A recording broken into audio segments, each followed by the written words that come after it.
નર્મદાના લોકોના મુદ્દે હંમેશા આક્રમક અવાજ ઉઠાવનાર સાંસદ મનસુખ વસાવા પહોંચે છે સંકલનની બેઠકમાં અને કલેક્ટરને નર્મદાના જે પ્રશ્નો છે તેનું નિરાકરણ લાવવા માટે કહે છે અને ત્યાં બેઠા હતા ધારાસભ્ય ચૈતર વસાવા। વૈષ્ણવજન તો તેને કહીએ જે પીડ પરાઈ જાનાને રે। નમસ્કાર, આપ જોઈ રહ્યા છો નવજીવન ન્યૂઝ અને હું છું આપની સાથે તોફિક ગાંચી। નર્મદામાં જે પ્રકારે ભારતીય જનતા પાર્ટી અને આમ આદમી પાર્ટી વચ્ચે ટક્કર થઈ અને આમ આદમી પાર્ટીને તેનો ઘણો ફાયદો થયો અને તેનું કારણ સાંસદ મનસુખ વસાવાએ ગણાવ્યું કે આમ આદમી પાર્ટીવાળા જૂઠું બોલી રહ્યા છે અને ભાજપના નેતાઓએ ચૈતર વસાવાના જે પ્રકારના આરોપ હતા તેને હિંમતભેર નકાર્યા નહીં અને ભાજપે પણ જે પ્રકારે ઉમેદવારો પસંદ કરવામાં કાચું કાપ્યું હતું તેના પરિણામે ભાજપને નર્મદામાં ભોગવવું પડ્યું। આવી તેમણે નારાજગી અને આક્રોશ વ્યક્ત કર્યો હતો અને ફરી વખત હવે નર્મદામાં સક્રિય થયા છે। નર્મદાના જે પ્રશ્નો છે તેના નિરાકરણ લાવવાની તેમણે વાત કરી છે। આ સંકલનની બેઠકમાં કલેક્ટરને અને આ મામલે તેમણે પ્રતિક્રિયા પણ ધારાસભ્ય નાંદોદના છે તેમની હાજરીમાં આપી છે। દરેક જિલ્લામાં મહિનામાં એક વખત જિલ્લા સંકલનની મિટિંગ મળતી હોય છે છેલ્લા શનિવારે। આ વખતે પણ નર્મદા જિલ્લાની સંકલન સમિતિની મિટિંગ નવા કલેક્ટરના અધ્યક્ષસ્થાને મળી। એમાં રૂટિનની અંદર જે ખાસ કરીને લોકોને સ્પર્શતા જે પ્રશ્નો હોય એવા પ્રશ્નોની ચર્ચાઓ થઈ।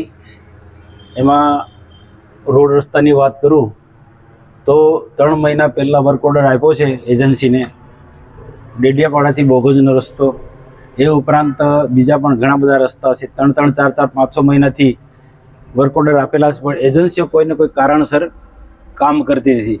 ક્યાંક ફોરેસ્ટના કાયદાનો પણ થોડો તકલીફ છે। તો આ બધાની વચ્ચે રહીને કોઈ પણ વ્યવહારુ રસ્તો કરો અને જે ચોમાસા પહેલાં રસ્તાના કામ ચાલુ થઈ જાય એની વાત કરી। ધારાસભ્યબેન દર્શનાબેને જૂના રાજનો પ્રશ્ન જે છેલ્લા 1-1.5 વર્ષથી ટલ્લે ચડ્યો છે એ પ્રશ્નોનો પણ ઝડપથી ઉકેલ આવે, જરૂર જણાય તો રાજ્ય સરકારમાં પણ એની રજૂઆત કરવી એ રીતના વાત થઈ। અને સાથે સાથે ધારાસભ્યબેન દર્શનાબેનનો એક પ્રશ્ન હતો કે સ્ટેચ્યુ ઓફ યુનિટીમાં સ્થાનિક લોકોને મોટાભાગનાને નોકરી મળી છે પણ હજુ પણ કેટલાક લોકોને જે લાયકાત ધરાવે છે તેવા લોકોને નોકરી નથી મળતી। તો લાયકાત ધરાવનારા એવા બધા જ લોકોને નોકરી મળવી જોઈએ। એ ઉપરાંત છેલ્લા 1 વર્ષથી દુકાનો બની ગઈ છે અસરગ્રસ્તોને આપવાની, છતાં પણ એ દુકાનો પેન્ડિંગ છે। એ પણ ઝડપથી કોઈ પણ નિયમમાં કોઈ ફેરફાર કરવો હોય તો કરીને પણ એ દુકાનો તાત્કાલિક એમને ફાળવવી જોઈએ। એ રીતના રોડ રસ્તા જિલ્લા પંચાયતના કે જે પણ હોય એ બધા ઝડપથી બનવા જોઈએ। અને સાથે સાથે સખત ગરમી છે તો પીવાના પાણીના પ્રશ્નો પણ ઊભા થાય છે। તો પીવાના પાણીના પ્રશ્નો માટે પણ કોઈ પણ જ્યાંની પણ ફરિયાદ આવે તે ઝડપથી પીવાના પાણીના પ્રશ્નો ઉકેલાય, આ રીતના વાત થઈ। અને જ્યારે 2047 સુધીમાં દેશ વિકસિત ભારત બનાવવાનો છે એ અભિયાનને દેશના પ્રધાનમંત્રી નરેન્દ્રભાઈ મોદી સાહેબ એને ખૂબ ભાર મૂકી રહ્યા છે ત્યારે નર્મદા જિલ્લાનો એક આનો પૂરેપૂરો લાભ મળે એની પણ ચર્ચા થઈ। અને સાથે સાથે નર્મદા જિલ્લાનું શિક્ષણનું સ્તર ખૂબ ઊંચું આવ્યું છે જે એના કારણે બધા જ લોકો અમારી મહેનત છે, ધારાસભ્યબેન દર્શનાબેનની પણ મહેનત છે।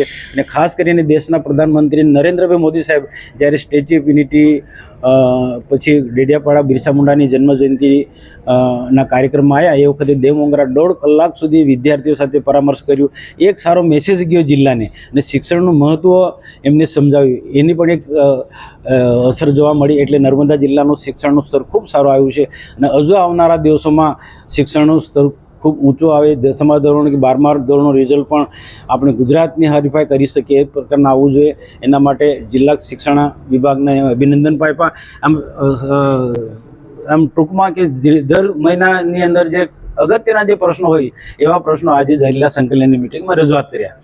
આમ સાંસદ મનસુખ વસાવા અને નાંદોદના ધારાસભ્ય દર્શના દેશમુખ પણ ત્યાં હાજર હતા અને સંકલનની બેઠકમાં ધારાસભ્ય ચૈતર વસાવા પણ હાજર હતા અને સાંસદ મનસુખ વસાવાએ ત્યાંના લોકોના પ્રશ્નો ઉઠાવ્યા હતા। આ પ્રકારના સમાચાર માટે નવજીવન ન્યૂઝ ચેનલ સાથે જોડાયેલા રહો। નમસ્કાર।